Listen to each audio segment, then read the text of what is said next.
السلام علیکم۔ پروگرام آئینہ کے ساتھ طاہر احمد بھٹی آپ کی خدمت میں حاضر ہے۔ 2-3 دن سے ایک تقریر گردش کر رہی ہے ان کی انور مقصود صاحب کی، جس میں وہ 75 سال اور 75 سال میں جو نہیں ہو سکا، جو آئندہ ہوتا نظر نہیں آ رہا، بلکہ ایک جملہ جو خاص طور پر تھا کہ الیکشن کب ہونے ہیں اس کا کسی کو کچھ پتہ نہیں ہے، اور حتیٰ کہ انہوں نے کہا خدا کو بھی نہیں پتہ کہ الیکشن کب ہونے ہیں، البتہ فوج کو پتہ ہے کہ کب ہونے ہیں۔ تو یہ اب جملے بازیوں سے جو قومی تشخص ہے اس کو ریپیئر کرنے کی کوشش کی جا رہی ہے۔ کسی زمانے میں عبید اللہ علیم صاحب نے سیاستدانوں کے بارے میں یہ کہا تھا کہ صرف گفتار سے زخموں کا رفو چاہتے ہیں، یہ سیاست ہے تو پھر کیا کہیں نادانی کو۔ اب وہاں سے بات اتر کے تو ریاست کے جتنے بھی انگریڈینٹس ہیں ان ساروں میں یہ بات اب سرایت کر چکی ہے۔ ریاست اور ملک اور قومیں افراد سے بنتی ہیں، افراد کی عزت نفس کا کیا عالم ہے یہ آپ کے سامنے ہے،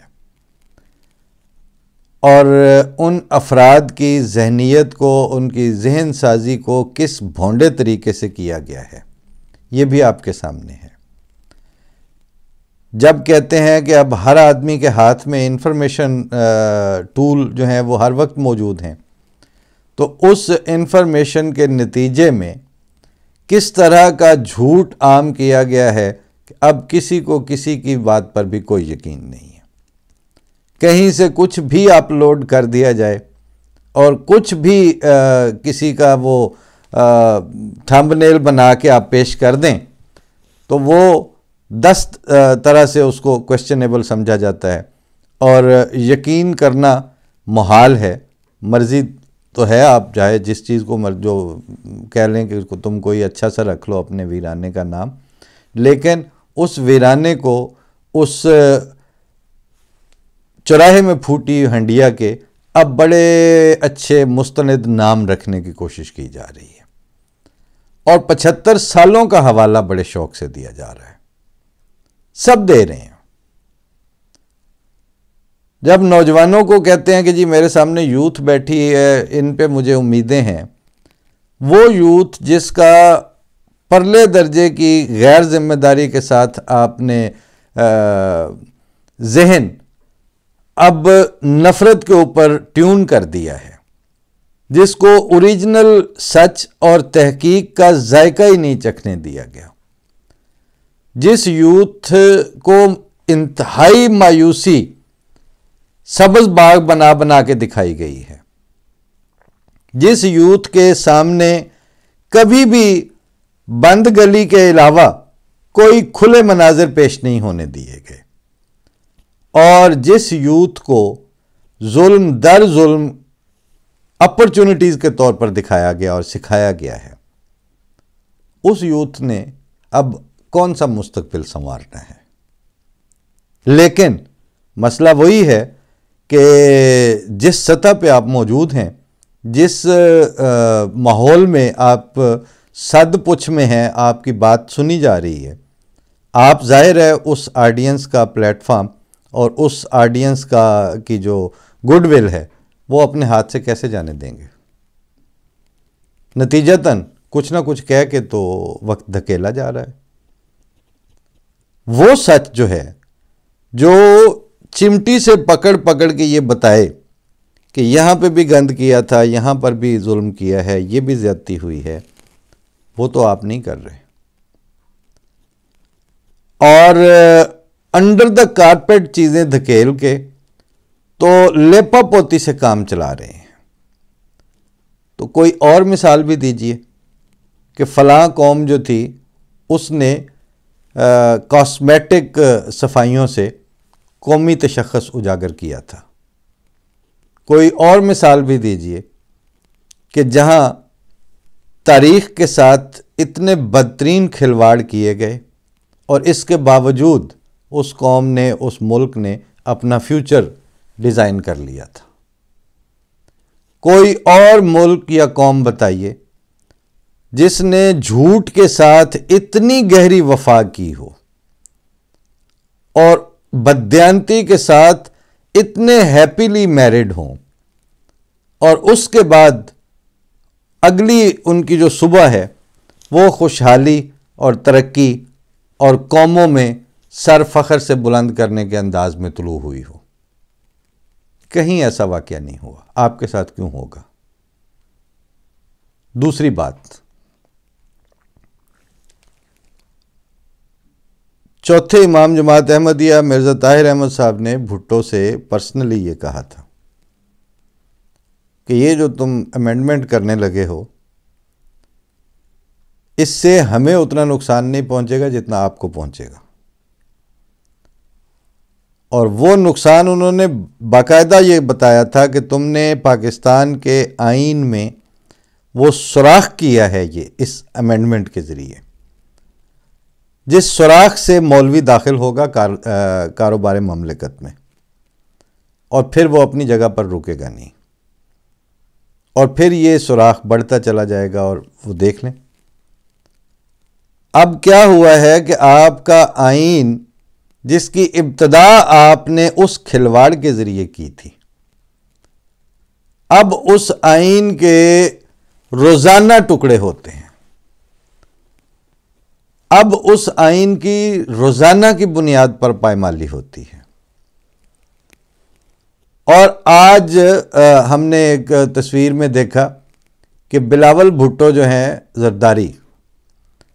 وہ پارلیمنٹ کے سبزہ زار میں اس کی 50 سالہ تقریبات منعقد کر رہے تھے۔ آئین کی گولڈن جوبلی کس وقت منائی جا رہی ہے؟ جب جتنے پولیٹیکل دھڑے ہیں، جتنی سیاسی جماعتیں ہیں، وہ ساری آئینی حقوق کی پامالی اور آئین کے مطابق نہ گورنر عمل کر رہے ہیں، نہ صوبے عمل کر رہے ہیں، نہ مرکز عمل کر رہا ہے، نہ ادارے اس کے مطابق عمل کر رہے ہیں، اور روزانہ سارے اپنے بوری بستر اکٹھا کر کے عدلیہ کے پاس پہنچے ہوتے ہیں کہ ہمیں ڈے ٹو ڈے بنیادوں پر عدلیہ اپنے آرڈرز کے ذریعے ملک چلا کے دے، جبکہ عدلیہ خود ایک آئینی ادارہ ہے۔ جس وقت آئین اپنی ساری پرپزز کے لیے، مجھے وہ جملہ یاد آ رہا ہے کہ انہوں نے بڑی سیانپ کی تھی اس وقت کہ for the purpose of law and constitution Ahmadis are not Muslim. آئین میں یہ الفاظ رکھے تھے سب سے پہلے۔ تو اب وہ تو دو پرپزز آپ نے ڈیفائن کی تھی نا احمدیوں کے ناٹ مسلم ہونے کی۔ اب کسی آئین کے لیے جتنی بھی اغراض اور مقاصد ہو سکتے ہیں، ان ساروں کے لیے وہ اب آئین پورا نہیں پڑ رہا، اور اس آئین نے جتنے کانسٹیٹیوشنل انسٹیٹیوشنز ڈیولپ کیے تھے، مطلب عدالتوں کو بھی کانسٹیٹیوشنل کورٹ کہتے ہیں نا، تو وہ آئینی عدالتیں جو ہیں وہ اب اپنا رول پلے کرنے سے قاصر نظر آ رہی ہیں۔ وزیر اعظم کہتے ہیں ادارے اپنی آئینی حدود میں رہیں جب انہوں نے فوج کو مخاطب کرنا ہوتا ہے، اور فوج جو ہے وہ آئین پہ عمل درآمد کروانے کے لیے ہر روز نیا تجربہ کر رہی ہے۔ تو 50 سال میں انٹیکٹ آئین کی طرح ڈیلیور کیا اس ملک کے لیے اس آئین نے، جس کی آج آپ گولڈن جوبلی منانے جا رہے ہیں اپنے نانا کے مزار کے طور پر۔ اور آپ کے یہ تو ہو گئے ادارے جو بے جان چیزیں ہوتی ہیں، وہ جو زندہ انسان ہیں ان کے آئینی حقوق، وہ جو عوام ہے جو چوتھا ستون ہے آپ کی ریاست کا، ان کی روزمرہ زندگی کی سیکیورٹیز، ان کی صحت، ان کی تعلیم، ان کی خوراک، ان کی عزت نفس، اس کو کہاں اس آئین نے جواب نہیں دیا۔ اب وہی بات کہ تم آئین کی لاش اٹھائے پھرتے ہو۔ یہ آج سے کوئی 20 سال پہلے چوہی محمد علی صاحب نے لکھا تھا یہ شعر کہ تم آئین کی لاش اٹھائے پھرتے ہو، لوگ حکومت کرتے ہیں فرمانوں سے۔ اس طرح جب ہر چیز سٹینڈ سٹل پہ آ رہی ہے، اس طرح جب ہر چیز معکوس ترقی کی طرف لے کے جا رہی ہے، اور اس طرح جب سمجھ نہیں آ رہی سارے سٹیک ہولڈرز کو اب ہم کہاں جائیں، کدھر کو منہ کریں، کون سی سمت اختیار کریں جو بالآخر ہمیں ترقی کی طرف لے جائے۔ ترقی تو صرف کہنے کو لفظ بولا جاتا ہے، ابھی تو سروائیول کے لالے پڑے ہوئے ہیں، کسی نہ کسی طرح پریویل کر جائیں، رہ جائیں، دنیا کے مطلب سطح زمین کے اوپر موجود رہیں۔ اب نظر ہی نہیں آ رہا، کسی کو بھی کچھ نہیں پتہ چل رہا۔ تو گزارش یہ کرنی تھی کہ یہ جو تقریریں جہاں تہاں ہو رہی ہوتی ہیں، یہ تقریریں اب اپنی روح سے کھوکھلی تقریریں ہو رہی ہیں۔ ان لفظوں کے اندر تیقن اور اعتماد کی جان موجود نہیں ہے، اور اس بے جان اور کھوکھلے سٹیٹمنٹ سے اگر آپ سمجھتے ہیں کہ 75 سالوں کا حوالہ دے کے تو آپ اگلی صدی میں ناچتے کودتے خوش باش ترقی یافتہ قوم کے طور پر منتقل ہونے جا رہے ہیں، تو آپ بہت بڑی غلطی کر رہے ہیں، آپ خود فریبی کا شکار ہیں۔ اور 10-12 سال پہلے دوستوں کے ساتھ گئے ہوئے تھے، تو وہاں پر ایک شعر میں نے سنایا کہ نبیوں کی حد تک کرنا اور گالیاں بھی دینا، کتوں سا کھولنا منہ تخم فنا یہی ہے۔ آج دن میں ہم نے اپنے ایک بزرگ دوست ہیں، ان سے بات کرتے ہوئے یہی عرض کیا کہ اگر احمدیت کو گالیاں دینے میں ریاست اور آئینی ادارے اور حکومت اور پارلیمنٹ اور عوام الناس نے اس گٹھ جوڑ پہ اسی طرح قائم رہنا ہے، اور احمدی اور بانی جماعت احمدیہ کے دعوی اور احمدیوں کی ان دعوی کی تصدیق اور بیعت، اس نے بھی اپنی جگہ اسی طرح قائم رہنا ہے، تو صرف ایک سوال پیدا ہوتا ہے کہ اس سے پہلے جو آج تک خدا تعالیٰ کی طرف سے آنے کے مدعی تھے، ان کی جب سوسائٹی نے اور سوسائٹی کے اداروں نے اور ان کے افراد نے، یعنی انکار کرنے والوں نے، اسی شد و مد کے ساتھ اور اتنی ہی آرگنائزڈ قسم کی جو بھی اس وقت آرگنائزیشنل سٹرکچر تھے مخالفتیں کیں، اور پھر وہ صفحہ ہستی سے مٹا دیے گئے اور وہ پریویل نہ کر پائے اور ان کی اپ سائڈ ڈاؤن ہو گئی، اور سارا وہ ان کے جو قصص ہیں وہ قرآن شریف میں ریکارڈڈ ہیں، ہسٹری آف ریلیجن بھری ہوئی ہے اس سے۔ تو سوال یہ ہے کہ اگر آپ لوگوں نے، یعنی ان پاکستان کے اداروں نے، پاکستان کی حکومتوں نے، پاکستان کے آئین نے اور پاکستان کے عوام الناس نے اور ریاست کے ستون نے آرگنائزڈ اور منظم طریقے پر ایک خدا کی طرف سے آئے ہوا ہونے کا دعویٰ رکھنے والے کے ساتھ اور اس کی جماعت کے ساتھ ایسی بد زبانی، بد سلوکی اور اس طرح کی گالیاں اور گندہ دہانی کرنے کے بعد بھی پریویل کر جانا ہے، تو پچھلوں کا کیا قصور تھا؟ وہ کیوں نہیں کر سکے؟ آخر یہ ہم آپ کو خدا کا حوالہ نہ دیتے اگر آپ کا سارا زور ایک ریلیجس سٹیٹ ہونے پہ نہ ہوتا، تو آپ تو کیا آپ کے وزرائے اعظم، کیا آپ کی کیبنٹ، کیا آپ کے ایم این ایز، کیا آپ کی افواج، کیا آپ کے دیگر ادارے، کیا آپ کی عدلیہ، کیا آپ کی بیوروکریسی، ساروں کو تو اسلام اور مذہب ہوا ہے۔ تو جب آپ مذہب کے چھوٹے سے چھوٹے ٹیگ سے لے کے بڑے سے بڑے بینر کے بغیر ایک دن نہیں زندہ رہتے، تو ہم آپ کو خدا کا حوالہ کیوں نہ دیں؟ ہم آپ کے سامنے قرآن شریف کی تاریخ کیوں نہ رکھیں؟ اور ہم آپ کے سامنے تاریخ مذہب کے پیرالل ڈرا کر کے کیوں نہ دکھائیں آپ کو؟ آپ سے پہلے ایک دفعہ بھی ایسا نہیں ہوا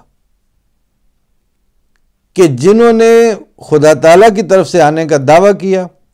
انتہائی کمزوری کے عالم میں کیا، نو ڈاؤٹ، ان کے ہوتے ہوئے ان کو اسی طرح کے کمزور طبقے نے مان بھی لیا۔ ان کمزوروں کی استقامت کی صورت میں طاقت ضرور نظر آتی رہی لوگوں کو، لیکن دیگر دنیاوی ذرائع اور دیگر دنیاوی گیجٹس کی روح سے اور پاور انسٹیٹیوشنز کی روح سے ان کے پاس کچھ نہیں تھا۔ وہ ان دنیا کے طاقت کے گیجٹس کے بغیر ہی زندہ رہے، اور ان کے اوپر حملے بھی اس حد تک ہوتے رہے، ان کو زیر زمین پہنچانے کی کوششیں بھی اتنی منظم طور پر ہوتی رہیں کہ قرآن شریف نے یہ بھی بتایا کہ وہ یہ تک ان کے منہ سے نکلتا تھا بعض دنوں سے کہ متی نصر اللہ، کہ اللہ تعالیٰ کی مدد کہاں گئی، کب آئے گی۔ ان مخدوش ترین اور غیر معمولی ظلم کے حالات میں بھی پریویل وہی کیے جو کمزور تھے، اور برباد وہی ہوئے جو صاحب حیثیت تھے اور طاقتوں کے مالک تھے۔ وہ ثاقب زیروی صاحب کی ایک انجام والی نظم ہے، اس کے شعر یاد آ رہے ہیں کہ طاقت کے نشے میں چور تھے جو، توفیق نظر جن کو نہ ملی، مفہوم نہ سمجھے وہ ناداں قدرت کے لکھے فرمانوں کا۔ تو وہ مفہوم پچھلے نہیں سمجھے اور مٹا دیے گئے، اور آپ ان سارے مفاہیم کا باقاعدہ انکار کر کے اور اچھل اچھل کے فخر کر کے کہ جی ہم یہ کر دیں گے اور ہم وہ کر دیں گے، اس کے بعد آپ پریویل کر جائیں اور آپ سروائیو کر جائیں، بلکہ آپ ترقی کر جائیں، تو سوال تو یہی پیدا ہوتا ہے کہ پچھلوں کا کیا قصور تھا پھر؟ تو چونکہ پہلے ایک بھی مثال نہیں ہے کہ وہ پریویل کر گئے یا وہ سروائیو کر گئے، لہٰذا اب آپ کی تقریروں، آپ کے یوتھ کے اوپر اعتماد اور آپ کی 75 سالہ کاوشوں کے اوپر نشتر چلاتے وقت ہمیں ذرا سا بھی یقین نہیں کہ آپ کی ان کوششوں سے کوئی مثبت نتائج برآمد ہوں گے۔ آپ بنیادی ظلم سے بائی پاس کر کے صرف نظر کر کے ترقی کرنا چاہتے ہیں، اور وہ بنیادی ظلم اور وہ بنیادی بدتمیزی آپ نے خدا تعالیٰ کے بھیجے ہوئے اور اس کی جماعت کے ساتھ کی ہوئی ہے۔ اگر آپ اس کے باوجود سروائیو کر جاتے ہیں، اگر آپ اس کے باوجود پریویل کر جاتے ہیں، اور اگر آپ اس کے باوجود ترقی کر جاتے ہیں، تو پھر ہمارے لیے لمحہ فکریہ ہے۔ اس لیے اب آپ کے معکوس ترقی کے اور ڈاؤن ورڈ انڈیکیٹ کرنے والے سارے اشاریے ہمیں پریشان نہیں کر رہے، اس لیے کہ نبیوں کی حد تک کرنا اور گالیاں بھی دینا، اس چیز کو بانی جماعت احمدیہ نے تخم فنا قرار دیا ہے۔ تو وہ بیج آپ نے پورے پاکستان میں کھلار دیے ہیں، اور اب وہ ذرا سی بارش ہوتی ہے تو وہ فنا کے پودے وہاں سے ہر طرف تا حد نگاہ پھوٹتے ہیں۔ تو ان فنا کے جنگلوں کے اندر آپ کی بقا کو آپ دیکھ لیں، 75 سال کے حوالے دیکھ کے ہمیں نظر نہیں آتی۔ ہم بھی وہیں موجود ہیں، اور وہ جیسے ہے نا کہ ہم بھی وہیں موجود تھے، ہم سے بھی سب پوچھا کیے، ہم چپ رہے، ہم ہنس دیے، منظور تھا پردہ تیرا۔ تو وہ آپ کی پردہ داری کے چکر میں کچھ چپ بھی رہ جاتے ہیں، لیکن اب جب چیزیں بالکل 2-4 کی طرح ہوتی جا رہی ہیں، تو آپ اپنے 75 سال لے کے آ جائیے، ہم اپنے 131 سال لے کے آ جاتے ہیں، دیکھنا یہ ہے کہ کون موجود رہتا ہے، دیکھنا یہ ہے کہ کون پریویل کرتا ہے، اور دیکھنا یہ ہے کہ کون وہیں کھڑا ہے. کیونکہ آپ کی تو اب پہلے آپ نے ہمیں جلاوطن کیا تھا، اب آپ دن بدن ملک چھوڑتے جا رہے ہیں. اب آپ ایک اور طرح کی ہجرت میں کے موڈ میں چلے گئے ہیں کہ پاکستان سے زندہ بھاگ. یہ جب میں پاکستان تھا تو مظہر برلاس نے مجھے پہلی دفعہ یہ نعرہ سنایا تھا، جو اب ایک بڑے سربراہ صحافی ہیں، کہ پاکستان زندہ باد کی جگہ پاکستان سے زندہ بھاگ. جب تک وہ ملک آپ رہنے کے قابل نہیں بناتے، جب تک اس پاکستان میں زندہ انسان عزت اور وقار کے ساتھ رہنا پسند نہیں کرتے، اور آپ اس کو ہیومن فرینڈلی اور پبلک فرینڈلی ملک نہیں بنا لیتے، یہ 75 سالوں والی تقریریں اب آپ کو نہیں بچا سکتی. فی امان اللہ. السلام علیکم.